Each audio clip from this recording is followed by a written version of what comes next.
नमस्कार, सुप्रभात news MP के संध्या समाचार में आपका स्वागत है। खबर को शुरू करने से पहले आप सभी से निवेदन है कि इस वीडियो को लाइक करके चैनल को सब्सक्राइब जरूर करें। तो चलिए शुरू करते हैं आज शाम की मुख्य खबरें। मध्य प्रदेश के 120 अस्पतालों ने आयुष्मान योजना में किया 200 करोड़ का घोटाला।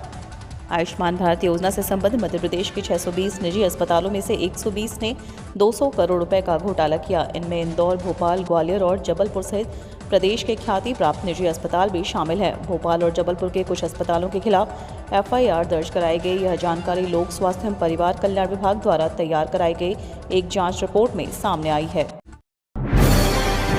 विश्वविद्यालय का एकेडमिक कैलेंडर बिगड़ा, फरवरी में पहले सेमेस्टर की परीक्षा।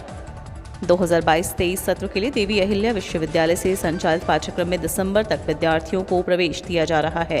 प्रवेश प्रक्रिया में देरी का असर अब विश्वविद्यालय के एकेडमिक कैलेंडर पर दिखने लगा। यूजी पीजी कोर्स के पहले सेमेस्टर की परीक्षाएं जहां दिसंबर में करवाई जाती थी, मगर इस बार 2-3 महीने पिछड़ चुकी हैं। फरवरी में पहले सेमेस्टर की परीक्षा होगी, जबकि अगले सत्र को पटरी पर लाने के लिए विश्वविद्यालय ने सेमेस्टर ब्रेक और अतिरिक्त कक्षाएं लगाकर विद्यार्थियों के लिए सत्र को पटरी पर लगाने का विचार किया। फिलहाल सभी विभागों को अपने अपने तरीके से व्यवस्था करने पर जोर दिया है। मध्य प्रदेश में नजूल अनापत्ति की व्यवस्थाएं नए वर्ष से हो जाएगी समाप्त।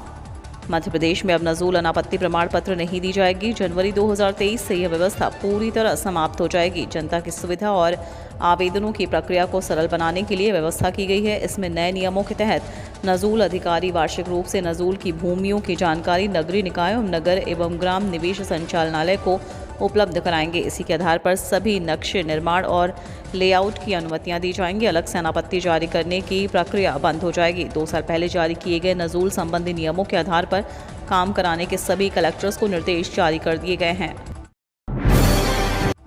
इंदौर को रेड स्पॉट से मुक्त करने के लिए आज से शुरू हुआ नो थू थू अभियान। गुटखा और पान मसाले का सेवन करने वाले अक्सर शहर के सार्वजनिक स्थानों, दीवारों, फुटपाथ और सड़क पर थूक कर उसे गंदा करते हैं। ऐसे ही रेड स्पॉट को चिन्हित कर निगम उसे काम करने में जुटा है। शहर में आगामी महीनों में प्रवासी भारतीय सम्मेलन, इन्वेस्टर समिट जैसे आयोजन होने वाले हैं। ऐसे में इन आयोजनों के दौरान शहर में आने वाले मेहमानों को ऐसे गंदे स्थान ना दिखें। इस वजह से अब शहर में लोगों में इसके लिए प्रति जागरूकता लाने के लिए प्रयास किए जा रहे हैं। LIC की इस पॉलिसी में मिलेगा बम्पर लाभ।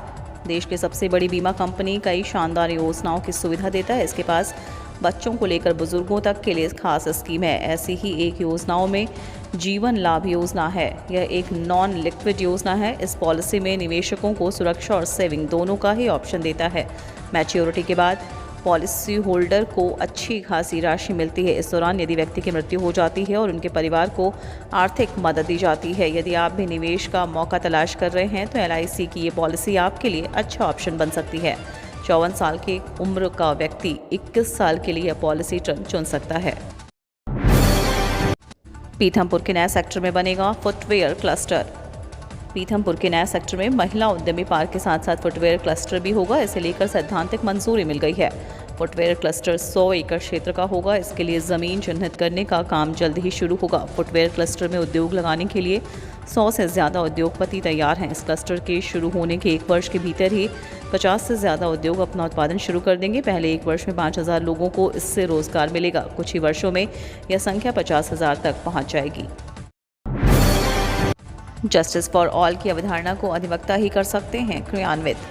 अधिवक्ता दिवस के मौके पर संस्था न्यायाश्रय ने अधिवक्ताओं के साथ मिलकर कार्यक्रम आयोजित किया। समाज में अधिवक्ताओं की भूमिका विषय पर आयोजित इस व्याख्यान में वक्ताओं ने अपने विचार रखे। विधि विशेषज्ञ पंकज वाधवानी ने इस मौके पर कहा कि हमारे देश की प्राचीन न्यायिक अवधारणा सभी के लिए न्याय पर आधारित है। संविधान का निर्माण करते समय संविधान सभा के सभी सदस्यों ने भी इस बात को बल दिया, किंतु वर्तमान में यह देखा जा रहा है कि न्याय कुछ वर्ग विशेष को तेजी से मिल रहा है। अनेक व्यक्ति न्याय से वंचित हो रहे हैं।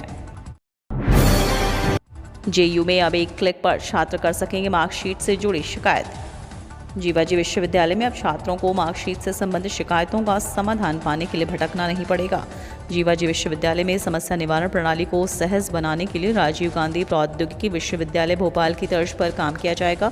इसमें छात्र अपनी अंक सूची में संबंधित शिकायत को ऑनलाइन ही दर्ज करवा सकेगा और कम समय में समस्या का निराकरण भी हो सकेगा। जेयू के कार्य परिषद सदस्य डॉक्टर विवेक भदौरिया ने नई दुनिया से बातचीत के दौरान इस बारे में जानकारी साझा करते हुए बताया कि जेयू में आरजीपीवी जैसी प्रणाली अपनाने के प्रस्ताव कार्य परिषद की बैठक में रखा जा चुका है। कमलनाथ की धर्म पर बहस की चुनौती को लेकर बीजेपी कांग्रेस में जंग, एक दूसरे को दिया चैलेंज।